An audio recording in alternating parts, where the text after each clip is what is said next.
Estamos iniciando mais um Amigo do Esporte aqui pela TV Sol e iremos conversar com o Genival Júnior, ele que é comentarista esportivo e falará um pouco mais sobre a história do nosso futebol, o rico futebol daqui da cidade de Patos, que iremos mostrar para você, Amigo do Esporte.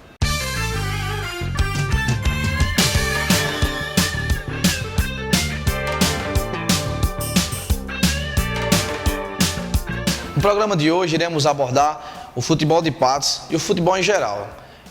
Estamos aqui ao lado do comentarista esportivo, ele que conhece muito bem o nosso futebol, no geral, tanto do futebol de Patos como no futebol mundial, futebol regional, o nosso comentarista esportivo Genival Júnior. Primeiramente, Genival, já agradecer a sua presença aqui pelo meu convite feito e vamos já abrir dando aquele espaço. Fala sobre o futebol de Patos, fala sobre o nacional, fala sobre o esporte no geral, Genival. Os meus cumprimentos a você, Matheus, e ao amigo telespectador.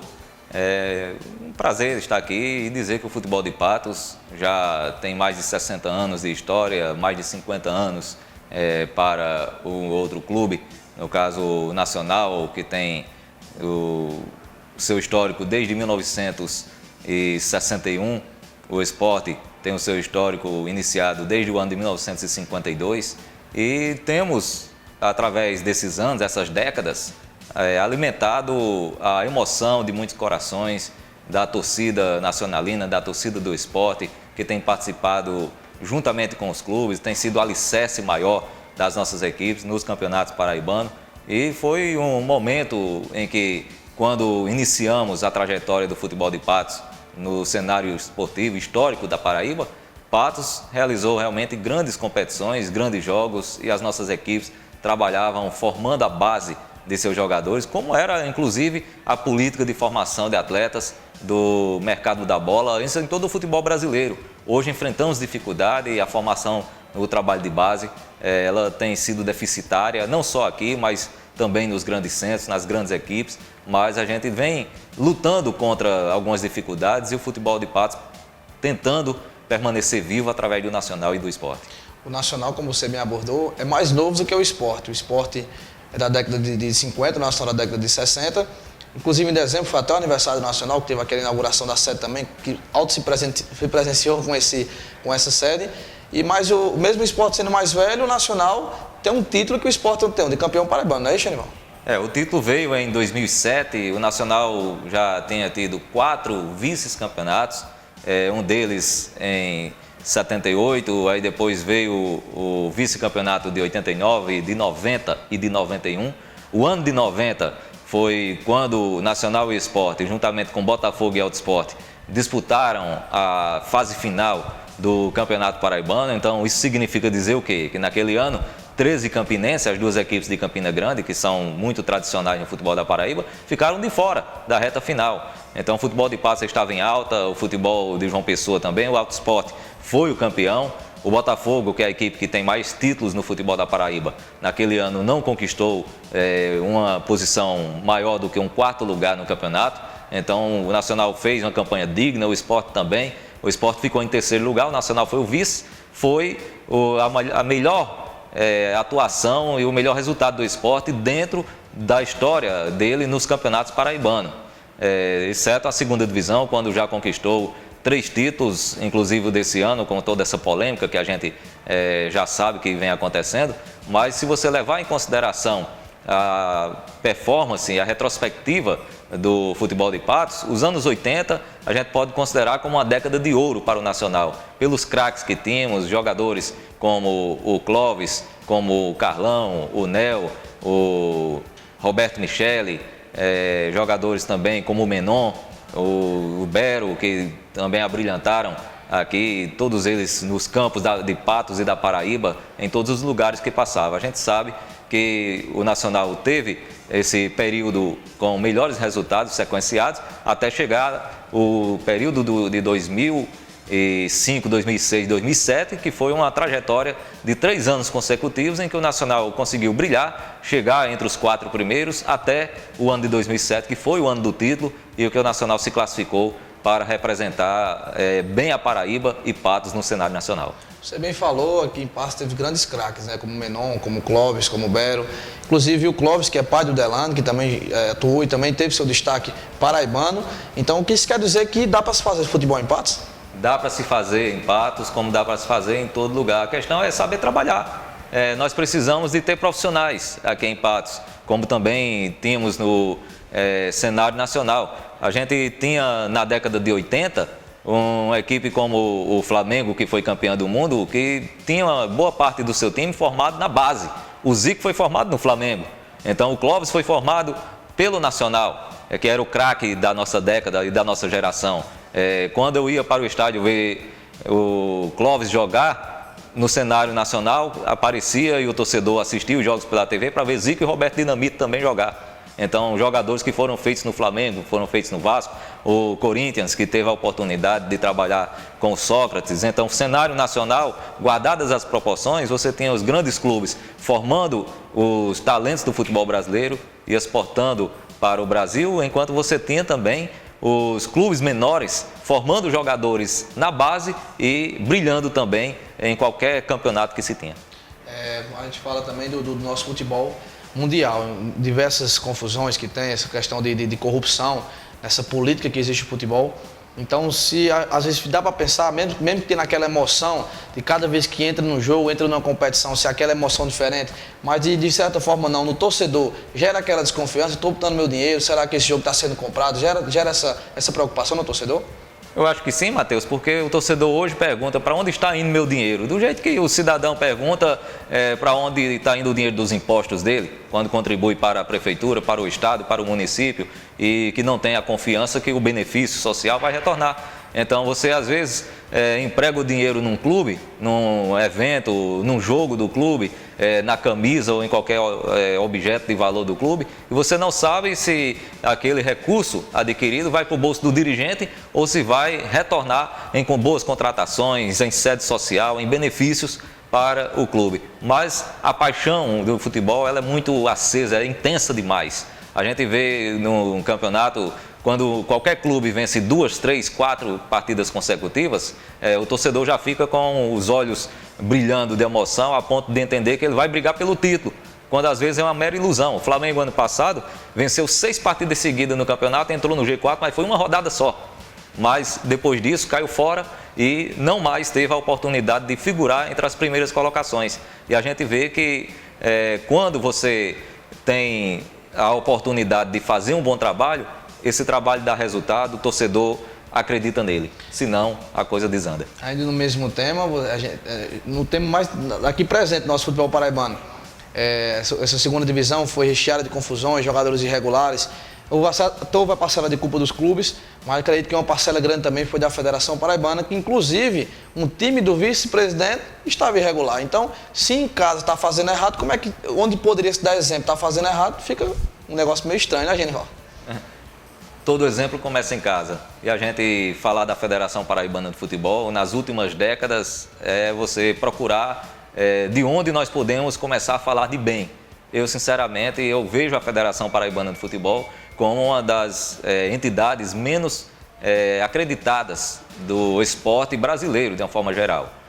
A Federação do Rio de Janeiro não deixa a desejar, é uma outra instituição que também não tem respaldo social, não tem crédito perante a opinião pública, mas tratando do nosso problema, que a questão é aqui, a Federação Paraibana poderia dar um exemplo diferente aos nossos clubes. Organizar um campeonato com critério, no caso, permitir que os clubes inscrevessem os seus atletas a tempo. Se não há, por exemplo, a possibilidade de inscrever todos na primeira rodada, que se permita dar um apoio logístico, até mesmo falar junto à CBF, tentar intermediar a questão de um remanejamento de tabela, ver o que se pode fazer para que o campeonato não comece de forma desorganizada e que você não faça um ajustamento sem, digamos assim, passando por cima da lei e permitindo que as coisas aconteçam de forma desordenada para que todo mundo saia prejudicado depois com um processo que está aí se arrastando e que ninguém sabe quando termina. Voltando ao assunto da Prata da Casa, o Nacional recentemente está com aquele projeto da escolinha que vem aos poucos, vem se controlando com relação a começar lá o projeto lá da criançada para depois colocar na categoria de base mesmo com o Lima. O Sport também vem com uma boa garotada que vem conquistando, disputando disputas e chegando até a títulos. Então o trabalho é esse, né? Então estão no caminho certo em querer resgatar o futebol de Patos para vir profissional, né, Genival?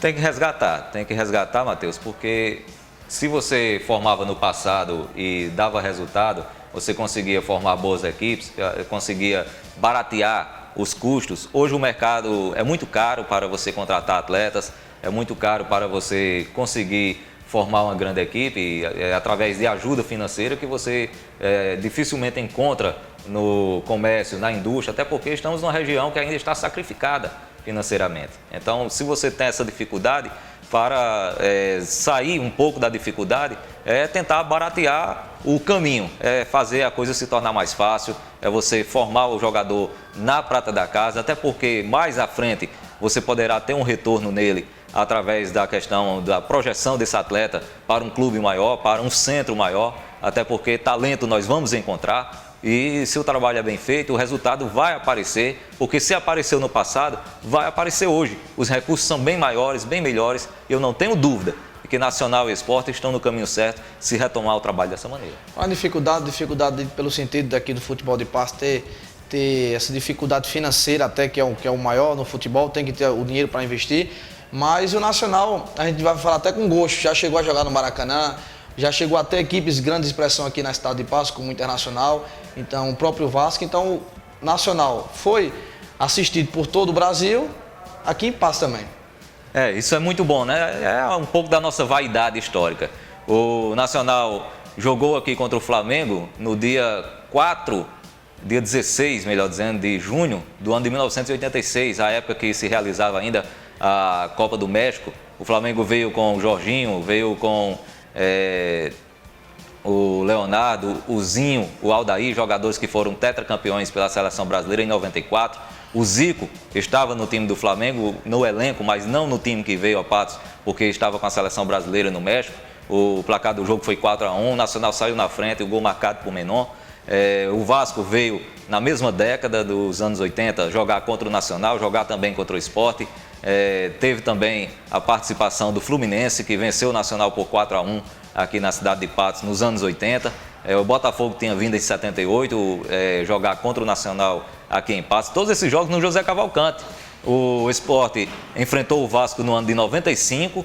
Naquele ano aconteceu uma vitória do Vasco pelo placar de 7-1, uma goleada. Entre outros jogadores tinha o Carlos Germano, tinha o Giovani, o Valdir Bigode, o Bruno Carvalho. Tive a oportunidade de entrevistar alguns deles, inclusive. Então, naquele momento, parecia ser o último jogo, mas aí veio o título do Nacional no ano de 2007 e o Nacional trouxe o Internacional de Porto Alegre depois de ser campeão do mundo no ano de 2006, o que foi muito bom para o nosso futebol, receber um time como o Internacional, entre outros jogadores, o Fernandão, o Abel Braga, treinador da equipe naquele ano. E depois disso, o Nacional joga no ano seguinte contra o Fluminense, em João Pessoa. O jogo não foi em Patos por conta de questões de que a CBF fez a transferência da partida, mas a questão de que o Nacional foi ao Maracanã, ainda no velho Maracanã, que cabia 150 mil torcedores, mas não se vendia toda essa carga de ingressos. Porém, jogou contra a equipe do Fluminense lá, representando a cidade de Patos, perdeu por um 3-0, mas um 3-0 honroso, onde jogou um futebol diante de uma equipe grande e sabendo que o Fluminense era francamente favorito. Em Patos, a torcida nacional é considerada maior, mas a torcida do Sport não fica para trás, aquela torcida alegre, que vibra, e o próprio time do Sport, em termos de raça, de garra, acho que dá essa vontade do torcedor, e ao estádio, aquele torcedor do Sport faz aquela charanga total, né, Genival? E o bom do futebol é essa motivação, é você fazer o barulho, é o torcedor que vai a campo, ele lutar pela sua equipe, dar aquele grito de guerra da arquibancada. O jogador sente isso, ele se sente contagiado, ele olha para a torcida, se ele vê aquela torcida gelada, ali sem acreditar, morta, sem o grito, o incentivo, de certa forma é como se ele estivesse vendo a arquibancada vazia. A torcida do Sport ela é muito enérgica, muito barulhenta, incentiva, não se importa se está em maior número ou em pequeno número. E o torcedor do Nacional, ele de certa forma pressiona e tem uma vaidade de querer que o Nacional faça boas equipes, conquiste resultados. É bom, por um lado, mas precisa saber e ter um pouco de consciência também que diante das dificuldades nós passamos também por uma situação de que às vezes você forma aquela equipe que é possível formar e nem tanto aquela que você gostaria de ter. A torcida do Nacional ficou bastante, aquela torcida que cobra bastante. O Nacional ficou de fora, não conseguiu acesso à primeira divisão e tenta na forma da justiça. Mas essa pressão que vem do Nacional ter ficado fora, tudo, você acha que, no sentido, não falando lá do torcedor, falando lá do financeiro, de tudo, preparar uma equipe às pressas, pode ser ruim para o futebol de Patos, para o Nacional? Preparar time às pressas ou preparar qualquer coisa às pressas é péssimo para todo mundo. Por quê? Você prepara uma equipe dentro dessa lógica de trabalho, a gente percebe que não sai da forma que todo mundo planeja. Então, você não tem tempo para contratar, você tem poucos jogadores que acreditam no projeto da equipe, você disputa uma primeira divisão contra equipes que estão preparadas para enfrentar a dificuldade que é jogar um campeonato onde o rebaixamento é uma coisa que você tem que evitar. Então, se você sobe, ou por força do tribunal, ou até mesmo pelo mérito conquistado do título do Sport, que é, para mim, indiscutível, o mérito do Sport na segunda divisão em 2015. Então, por uma razão ou por outra, quem quer que vá representar Patos esse ano, eu diria que não pode se dar o luxo de cair para o ano que vem jogar a segunda divisão. Por quê? Seria um prejuízo enorme. Você está jogando todo um trabalho fora, todo um projeto vai descer pelo ralo por conta, às vezes, a falta de planejamento, por conta do tempo que é realmente muito escuso e a gente não sabe como é que esse trabalho vai terminar por conta de um julgamento que vai se arrastar semana que vem e depois de segunda-feira a gente pode ter novos capítulos. Mas, Genival, o futebol de Patos não chegou os clubes de Patos a disputar o Mundial de Clubes, não chegou a disputar assim, uma Série A do Campeonato Brasileiro, mas não deixa de ter história o futebol de Patos para deixar assim, para dizer assim, fica com inveja. Às vezes a gente não é pode ser existir até aquela inveja, mas aquela inveja positiva de ver o time sempre melhor e aí espera isso, vida melhor no nosso futebol de Patos, que o apoio nunca acabe, a empresa privada, a empresa pública, o poder público também, sempre continua ajudando os clubes para que eles sempre continuem crescendo, não é isso? É pura verdade. Eu acho que nós temos que partir, Matheus, para reformular o pensamento em cima do modelo de gestão.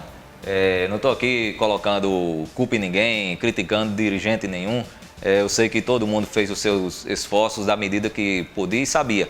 Mas é necessário, sim, pensar uma gestão mais profissional para o futebol de Patos. É necessário que os nossos empresários apoiem mais, que o poder público também apoie mais, que os nossos jogadores sejam formados na prata da casa, como eu disse, porque você viabiliza a possibilidade de formar uma equipe mais barata, uma equipe sem a necessidade de você estar rodando, sondando o Nordeste inteiro atrás de jogadores. Se você já tem 4, 5 ou 6, 7 bons jogadores aqui, então você já tem a base do time no seu esqueleto, defesa, meio campo e ataque, ela já está formada. Você vai complementar isso com um investimento diferente, com 4, 5, 6, 7 peças, que aí você já dá, por exemplo, a condição de complementar esse elenco e mais ter alguns jogadores para o banco de reservas, o que é diferente de você ter que contratar 22, 30 jogadores de uma vez. Uma coisa é você contratar 10 jogadores, que aí se soma aquilo que você tem em casa. Outra coisa é você ter que contratar um time inteiro, que aí você começa e forma o alfabeto do A a Z, aí tem que ter dinheiro e dinheiro demais. Tá aí, né? Como vocês podem ver, tivemos aqui o Genival Júnior. De história ele entende do futebol de Patos, do futebol em geral, ele que acompanha, ele é amante do esporte, do esporte no geral, assim como o esporte de Patos também, o nacional, ele é torcedor do futebol de Patos. E então o nosso programa de hoje foi isso, abordando essas curiosidades, abordando a história do nosso futebol, daqui da cidade de Patos e futebol regional. E você, amigo da TV Sol, você, amigo do esporte, acompanhou aqui o nosso programa de hoje.